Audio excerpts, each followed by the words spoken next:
I work as the coordinator of the Pan-African Climate Justice Alliance, a coalition of African civil society working on the area of climate justice.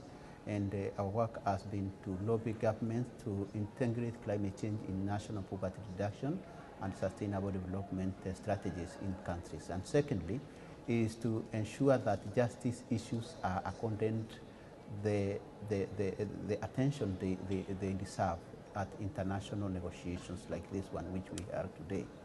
I mean, when there is a crisis in Africa, flooding perhaps or drought, does it receive the same attention as a similar occurrence in the United States? I mean, the answer is obviously no, but in what sense? I mean, you're trying to ensure that crises in Africa are given the same amount of coverage, the same amount of importance. Mm. How are you going to go about that?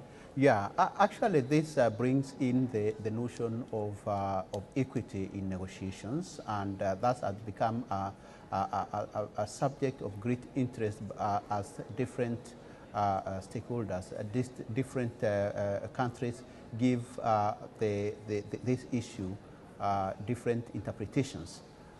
The question is whether the vulnerability in the U.S., particularly, for instance, in the Hurricane Sandy, there was a disaster in New York, and the response of the United States was very, very swift.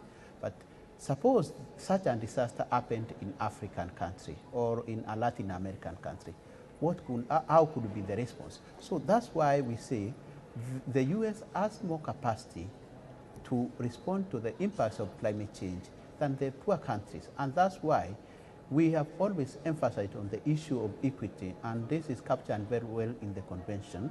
That is the issue of common but differentiated responsibilities and capabilities. We can't be equal.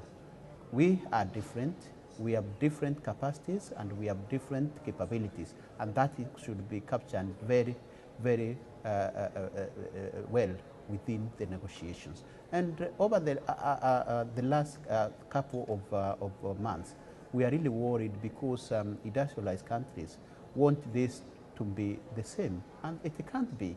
And the end of the first commitment period of KP, and then the beginning of the new one, the second commitment period. And that's where the difference is, and that's where we believe that the industrialized countries are quite unfair in trying to put ourselves together. We can't be the same.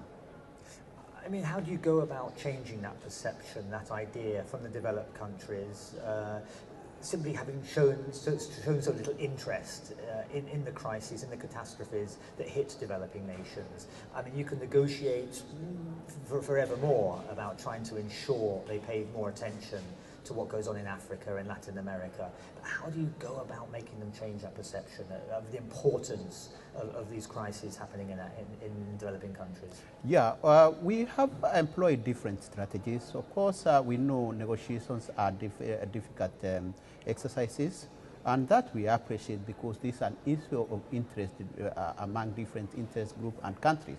But we believe that by creating awareness, we have got allies in industrialized countries like United States, Europe, and those others who share our values and who believe that these are issues which we have to share together. These are challenges, it's a shared problem, and we need to work together. So the issue of engagement here and trying to make them understand that it's a challenge which is affecting everybody. It was not our choice to be poor and to come from developing countries. We have to, as we continue to fight climate change and save the planet and its humanity, we need to appreciate that we work together for this effort. And so we have been having engagements with top-level policymakers in the United States, for instance. 2 weeks ago, before this conference, we were in US where we were engaging even the Senate members because we know that the problem in the United States is not the negotiators here, but whatever we agree is blocked by the Senate. And that is where we have taken our war. And were they receptive, or did they listen to what you had to say? Yes, I think they are changing the perception, though it will take time for them to really accept that we need to work together for the common well-being of humanity and the planet.